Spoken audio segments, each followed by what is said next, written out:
नमस्कार दर्शकों, स्वागत है आपका Equinox research and advisers channel पर। पंकज सर आ चुके हैं। मार्केट हो चुका है क्लोज। आज हम जानेंगे पंकज सर से कि निफ्टी ने जो सपोर्ट लिया था कल मार्केट में, तो अब तक वो सपोर्ट बना हुआ है या आज निफ्टी की कुछ और चाल थी। तो पंकज सर, आपका क्या है आज का व्यू निफ्टी और बैंक निफ्टी को लेकर? जी, good afternoon Asha and good afternoon to everyone. Asha देखो, मैं ज़्यादा वक्त मैं ज़ाया नहीं करूँगा और सीधी सीधी बात है कि स्क्रीन को मैं शेयर कर देता हूँ आप लोगों के साथ में, ताकि क्लैरिटी के साथ में हम लोग चीज़ें डिस्कस कर सकते हैं। सी, ये जो चार्ट है ये निफ्टी का चार्ट है। मैं यहाँ पे कुछ लकीरें ड्रॉ करता हूँ और आप उस लकीरों को देखिए। ये लोअर टाइम फ्रेम के ऊपर जो है, या आज का जो हाई मैं देख रहा हूँ यहाँ पे, तो ये करीब करीब आप देखिए जो दिन का हाई है, ये एक बार 24,910 और दूसरी बार भी अगर देखते तो 24,908, 24,910 के आसपास ही ये पूरा क्लस्टर घूमते हुए नजर आया है।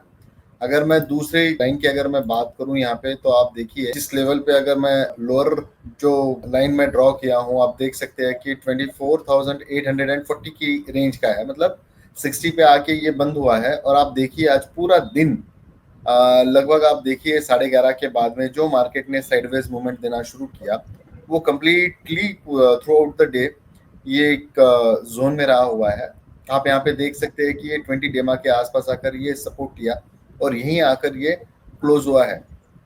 कल जैसे मैं बोल रहा था कि एक कॉन्फिडेंट सपोर्ट था हम लोगों का 24,650। आप देखते हैं कि कल 24,838 के ऊपर ये स्टॉक, ये इंडेक्स जो है वो ट्रेड हुआ और बाउंस बैक देखने मिला। आपको मैं एक क्लियर कट एक लकीर यहाँ पे भी दिखा रहा हूँ कि किस लेवल से हमने कल बाउंस लिया और वो लेवल क्या था।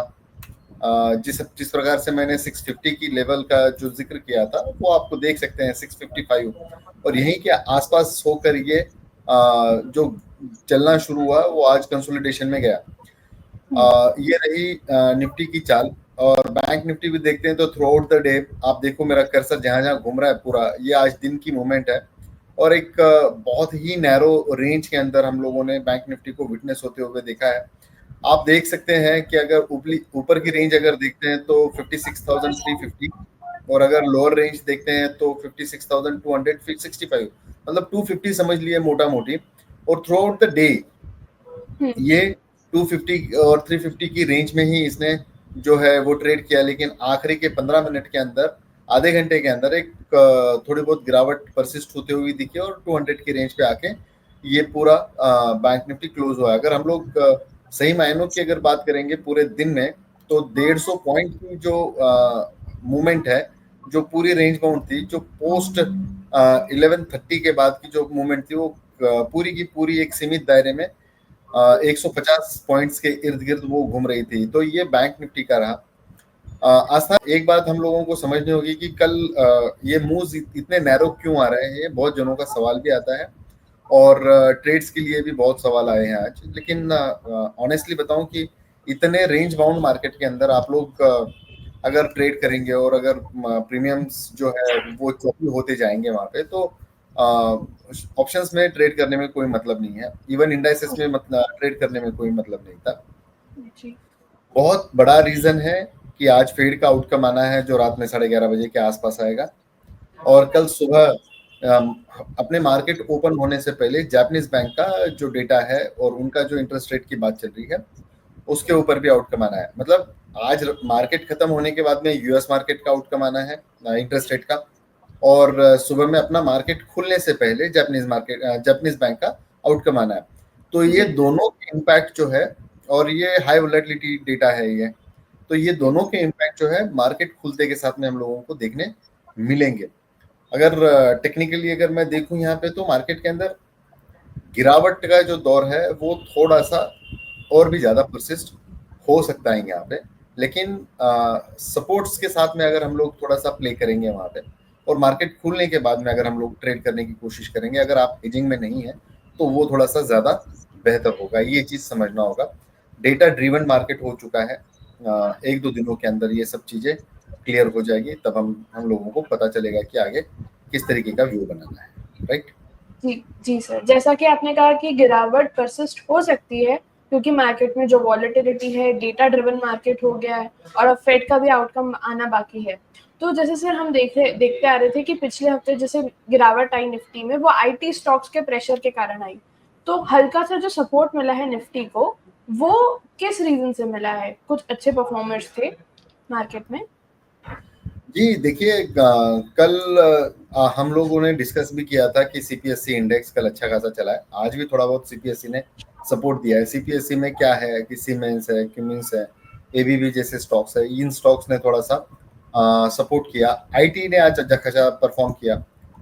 आईटी से रिलेटेड बात निकली है तो कल के ट्रेड की भी हम लोग बात करेंगे, तो वो भी आईटी से रिलेटेड स्टॉक है, तो वो भी थोड़ा सा डिस्कस कर लेंगे इसके बाद में। And at the same time FMCG का जो है वो एक बड़ा रोल प्ले किया। अ, अ, जो ब्रिटानिया और पीजीएचएच जो प्रॉक्टर एंड गैम्बल जो है वो करीब करीब 5-5.5% के आसपास तेजी दिखाया, तो एक इनका थोड़ा सा सपोर्ट मिला।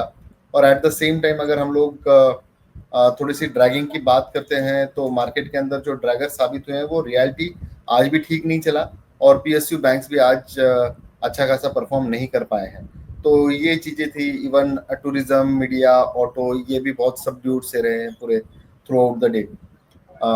ऑटो का तो हम लोग समझ सकते हैं कि 1 तारीख को इनके ऑटो के नंबर्स भी हैं, तो उसके बाद में क्या चाल चलन होगा। और टाटा मोटर्स का एक जो कोई एक कंपनी यूके की है जो दिवालिया निकली है, तो उसके वो खरीदने की बात चल रही थी, तो उसके चलते वो स्टॉक कहीं थोड़ा बहुत आज प्रेशर में देखने मिला है। तो बस यही है कि थोड़ा सा डेटा ड्रिवन मार्केट हो चुका है।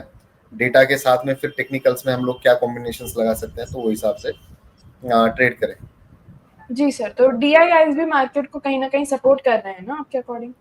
जी जी जी, ये तो बहुत ओपन डेटा है। एवरी इवनिंग मैं सभी लोगों के साथ में ये शेयर भी करता हूँ, मेरे फ्री वाले क्लाइंट ग्रुप में भी और जो पेड लोग हैं उनके लिए भी। सेलिंग तो परसिस्ट एफआईज से ज़्यादा हो रही है, कहीं ना कहीं पुश जो है वो मार्केट को वो डीआईज दे रहे हैं। लेकिन देखिए, डॉलर इंडेक्स और आज जिस तरीके का रुपये के अंदर जो गिरावट है वो बहुत चिंता का सबब बन सकता है कल के सत्र के लिए। तो थोड़ा सा कॉशियस नोट पे काम करना होगा। इसीलिए मैं कुछ ज़्यादा ट्रेड्स नहीं दे रहा हूँ। जो जी भी ट्रेड्स दिए हैं बहुत मिनिमल ट्रेड्स दिए हैं और अच्छे खासे परफॉर्म करते हुए नजर आए। सर, तो तो एक लगे। बार आप अपने कल के ट्रेड्स के बारे में एक बार आप डिस्कस कर जी लीजिएगा। जी जी। आपको याद होगा आस्था कि कल देखिए कि बी सॉफ्ट का मैंने एक फ्यूचर्स का ट्रेड आपके साथ में डिस्कस किया हुआ था with the charts and all. मैंने बहुत क्लियरली बोला हुआ था कि बी सॉफ्ट के अंदर 408 409 के रेंज में इसको खरीदारी करनी है। 420 का टारगेट रहेगा पहला और 424 का रहेगा। आप देख सकते हैं कि आज जो स्क्रीन मैंने शेयर करी हुई थी उसके अंदर बहुत चीजें क्लियर थी यहाँ पे। और 422 रुपये 85 पैसे का एक टॉप दे दिया, मतलब ऑलमोस्ट 1 रुपया 15 पैसे से हमारा दूसरा टारगेट बचा। लेकिन कह सकते हैं कि ऑलमोस्ट बोथ टारगेट्स अपने अचीव हो चुके हैं वहाँ पे। जी करीब करीब 2.5% के आसपास की तेजी हम लोगों ने वहाँ पे विटनेस करी। एक ही ट्रेड कल मैंने दिया था और वो भी बहुत सुपरसोनिक चला। जो भी सोशल मीडिया पे मैं ये सब चीज़ें अपनी शेयर करता हूँ, तो वहाँ पे मैक्सिमम जगह पे मैंने बोल दिया कि इसके अंदर प्रॉफिट बुक कर लीजिए करके। थैंक बिल्कुल। सर, आज का कैसा ट्रेड सेटअप रहेगा? आज किस में ट्रेड करना चाहिए हमें? यू। जी जी बिल्कुल। आस्था देखो, मैं स्क्रीन शेयर कर देता हूँ दोबारा। और जो ट्रेड की बात रहेगी मैं स्क्रीन के साथ में ही आप लोगों को, मतलब आप समझने में आपको आसानी रहेगी। आईसीआईसीआई जनरल इंश्योरेंस का ये आप देख रहे हैं कि ये शॉर्टर टाइम फ्रेम का एक चार्ट यहाँ पे दिख रहा है। जब मार्केट खुला तो कहीं कहीं प्रेशर जो है वो बिल्ट हुआ है यहाँ पे। आप देख सकते हैं कि मैं जो एक लाइन ड्रॉ कर रहा हूँ मैं, ये आप देखिए कि यहाँ पे जो है बार बार बाइंग जो है वो उठती हुई दिखी है। और मैं इसका एक बेस अगर आपको बता दूं यहाँ पे, तो ये बेस आप देख सकते हैं कि आईसीआईसीआई का जो बेस बना हुआ है वो करीब करीब 1902 के आसपास। लेकिन ये जब भी 1902 से 1905 की रेंज में आया है, ये 5 के ऊपर चलना शुरू हुआ है। देखो, एक बार, दो बार, 3 बार, 4 बार, ये 4 टाइम जो है, ये टाइम फ्रेम बहुत इंपॉर्टेंट है। आप देखिए 10:30 से लेकर करीब करीब 12:30 बजे तक 2 घंटे के स्पैन के अंदर ये इसने बेस जो है वो कम से कम 4 बार छुआ है यहाँ पे, तो ये एक बेस जी। बनाकर ये ऊपर चला और आज की क्लोजिंग जो है इसकी 1920 के करीब करीब है। तो अब मैं क्लियर ट्रेड पे आ जाता हूँ। ये कैश का मैंने बताया यहाँ पे, और ये है फ्यूचर्स का। अब ट्रेड देख लीजिए, आईसीआईसीआई जीआई के अंदर बाय करने की सलाह रहेगी 1918-1920 की रेंज में। स्टॉप लॉस जो है इसका 1900 रुपए का रखेंगे, मतलब 1% के आसपास का, और टारगेट जो है इसका 1945 और 1960, इस तरीके के 2 टारगेट्स देखने मिल सकते हैं।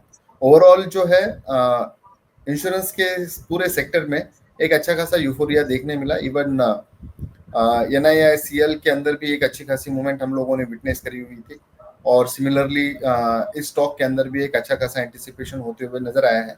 हालांकि आज हम परसेंटेज वाइज देखते हैं तो थोड़ा सा फ्लैट ही कारोबार किया है, लेकिन मुझे लगता है कि कल के सत्र में इसके अंदर अच्छी खासी तेजी देखने मिल सकती है। सो ये ट्रेड रहेगा। तो आज का हमें ट्रेड सेटअप मिल गया है सर। जो हमारे 999+ GST का पैकेज है उसमें अब आपने चार्ट्स भी अवेलेबल करना देना शुरू कर दिए हैं, तो जो हमारे ट्रेड्स हैं मार्केट की वॉलेटिलिटी के कारण कम मिल रहे हैं, लेकिन आगे आने वाले फेड डिसीजंस या एक्सपायरी के बाद क्या मूवमेंट और ट्रेड बढ़ सकता है मार्केट में? देखिए, ये 999 की जो बात हुई अपने, ये 999 के पैक में भी हम लोगों ने आज के जो ट्रेड्स दिए थे वो भी डिस्कस करना बहुत इंपॉर्टेंट है साथ में। देखिए कि कल टाटा केमिकल का मैंने एक पोजिशनल ट्रेड दिया था, तो टारगेट अपना टाटा केमिकल्स का अचीव हो चुका है, आप स्क्रीन पे आप देख सक रहे हैं वो। दूसरा जो है मैंने बी सॉफ्ट का जो ट्रेड दिया हुआ था उसका एक अपडेट भी मैंने यहाँ पे दे दिया है। एक ट्रेड मैंने दिया हुआ था जो क्लाइंट लोगों को करीब करीब पहला जो ट्रेड था मेरा दिया हुआ वो निफ्टी के ऑप्शंस के ऊपर था, जो कि हमने कॉस्ट टू कॉस्ट वहां पे एग्जिट करवा दिया। दूसरा जो ट्रेड था वो मैंने दिया था LTIM का कॉल ऑप्शन का ट्रेड दिया हुआ था, अगस्त फ्यूचर्स 5100 का। आप देख सकते हैं 140 की रेंज में दिया। 185 मेरा टारगेट जरूर है, लेकिन जो इंट्राडे प्लेयर्स हैं वो 160 में मैंने कंप्लीट प्रॉफिट बुक करने के लिए बोला। और एक ट्रेड मैंने फ्यूचर्स का भी दिया हुआ था KPIT टेक का, जिसके अंदर भी अच्छे खासे गेंस हम लोगों ने विटनेस करे हुए हैं, जो आप स्क्रीन के ऊपर ये सब चीजें देख सक रहे हैं। Thank you. बिल्कुल बिल्कुल सर। जो 999+ वाला पैकेज है उसमें हमने ट्रेड्स अवेलेबल कराए हैं, तो अभी एक्सपायरी के बाद क्या हमें और भी ट्रेड अच्छे एक्सपेक्टेड हैं? मतलब कुछ बताएंगे आप पैकेज के बिल्कुल, बारे में? अभी हम लोग थोड़ा सॉर्टेड हो गए, जिस हिसाब से अप टू द मार्क हम लोग काम कर रहे हैं। अब बात आ रही है कि चार्ट्स भी हम लोगों को शेयर करनी है, तो वो चार्ट्स ही शेयर करेंगे, और एक हाथ ट्रेड हम लोग 999 के पैकेज में हम देने की कोशिश करेंगे। तो ये बात है। बाकी बिल्कुल अ, बिल्कुल सर। बाकी जो भी है कैरेक्टरिस्टिक्स और जो भी बेनिफिट्स आपको मिलने हैं वो बकायदा पूरे मिलेंगे। और डिस्क्लेमर भी मैं तुरंत देना चाह रहा हूँ कि ये मेरी अपनी निजी स्टडी है। जो भी ये ट्रेड्स मेरे सुन के अगर कोई प्रभावित होकर उसमें ट्रेड कर रहा है तो अपनी जोखिम का अंदाजा लेकर काम करें, अपने वित्तीय सलाहकार से आप खुद बात करें, उनके राय मशवरे के साथ में काम करें। इसमें वित्तीय जोखिम शामिल हो सकती है, फायदे नुकसान में मैं कोई क्लेम नहीं करता हूँ। Thank you Aastha, thank you very much. Thank you so much sir. अगर आपको ये वीडियो अच्छा लगा हो तो इसे लाइक करें, और भी ऐसे इन्वेस्टमेंट या फिर ट्रेडिंग से रिलेटेड वीडियोस के लिए इक्विनॉक्स रिसर्च एडवाइजर चैनल को सब्सक्राइब करना ना भूलें। और हाँ, डिस्क्रिप्शन में दिया गया डिस्क्लेमर पढ़ना भी ना भूलें।